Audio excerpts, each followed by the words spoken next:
Hidup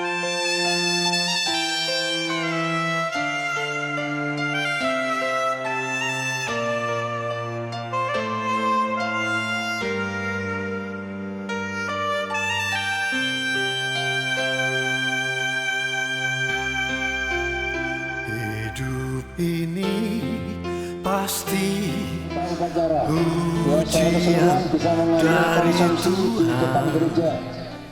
Yang diperlakukan sebagai pahlawan ini adalah Umar Patek, terpidana bom Bali 2002 dan bom Natal tahun 2000. Ia dipestakan seperti itu setelah menjadi pembawa bendera merah putih dalam upacara Kebangkitan Nasional 21 Mei 2015 di Lembaga Pemasyarakatan Porong, Jawa Timur.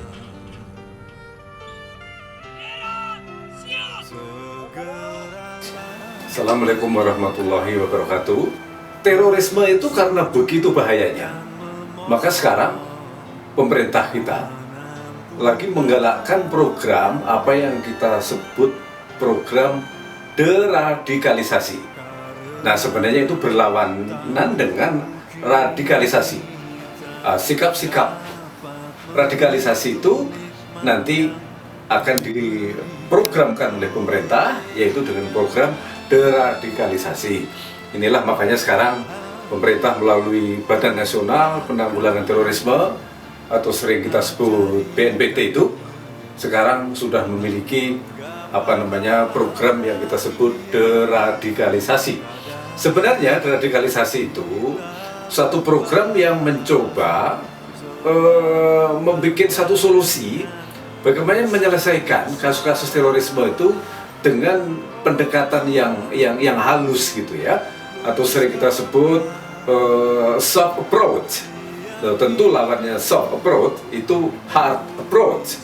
Nah, kalau di Amerika sampai sekarang memang masih menggunakan pendekatan yang bersifat hard approach, pendekatan yang bersifat keras. Artinya terorisme itu dihadapi di Amerika dengan cara kekerasan. Betul-betul hukum juga di sana menghadapi terorisme dengan cara kekerasan juga. Nah, di Indonesia program deradikalisasi sekarang sudah sangat baik dilaksanakan oleh BNPT, dan setelah kita amati, alhamdulillah ternyata hasilnya sangat menggembirakan.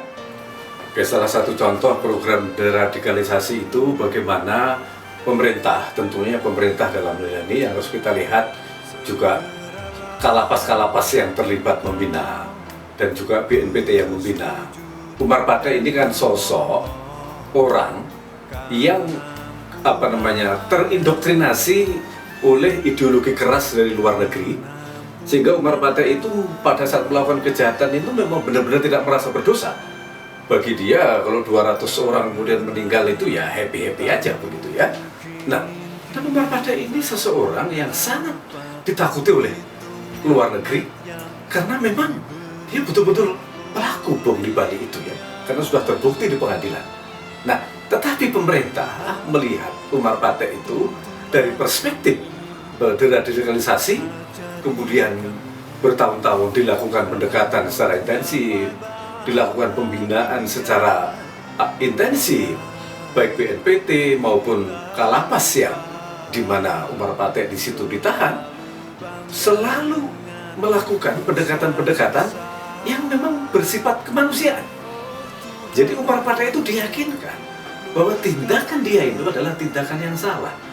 BNPT sudah bertahun-tahun, setahun dua tahun untuk menghadirkan tokoh-tokoh agama, menghadirkan tokoh-tokoh masyarakat, menghadirkan ahli-ahli hukum, kemudian juga menghadirkan keluarganya dia, menghadirkan sahabat-sahabat dia untuk menyadarkan supaya tidak melakukan kekerasan, tidak melakukan terorisme. Inilah yang saya maksud tadi, salah satu program deradikalisasi, sehingga Umar Patek dengan sadar ini, yang kita harapkan nanti teman-teman dia yang sealiran dengan dia pasti langsung atau tidak langsung akan sangat menghormati sikap Umar Patek yang sudah sadar akan perbuatan dosa yang dilakukan selama ini.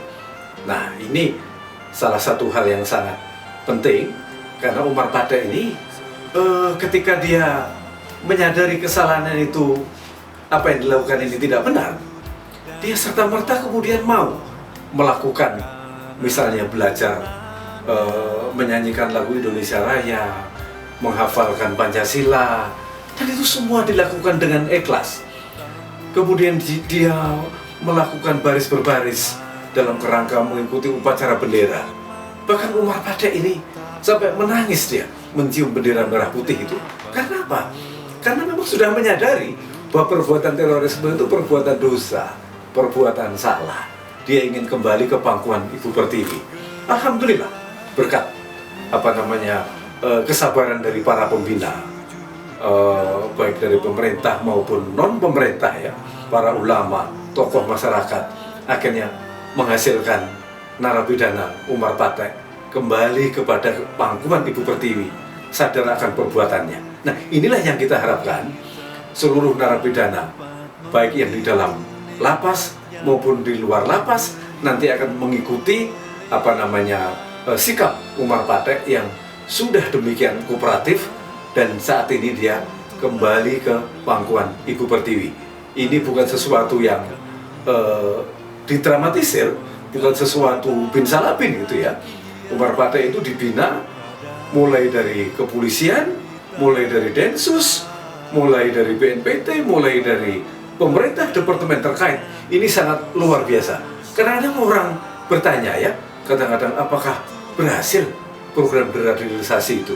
Nah, faktanya ini bukan sesuatu yang mustahil. Berkat keuletan kita bersama, Umar Patek kembali ke pangkuan Ibu Pertiwi. Ini sebenarnya kan political will ya, kemauan politik dari pemerintah. Tentu ini sebenarnya keputusan presiden ini. Memang luar biasa. Presiden kita ini bisa melihat ke depan dalam rangka mengantisipasi terorisme ini.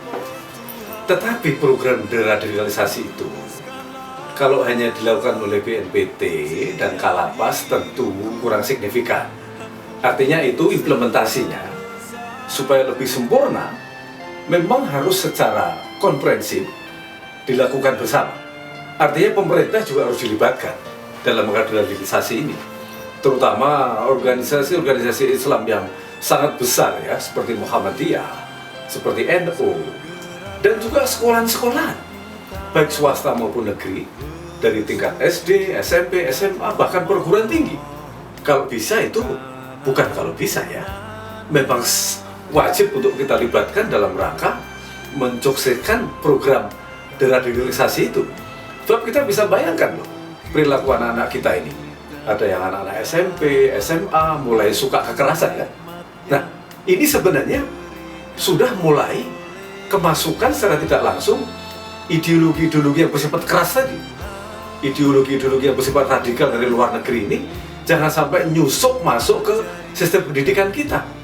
Kalau anak-anak nanti SD, SMP, SMA sudah tidak toleran, hal-hal yang bersifat kemasyarakatan itu pasti harus ada nilai-nilai toleransi di situ.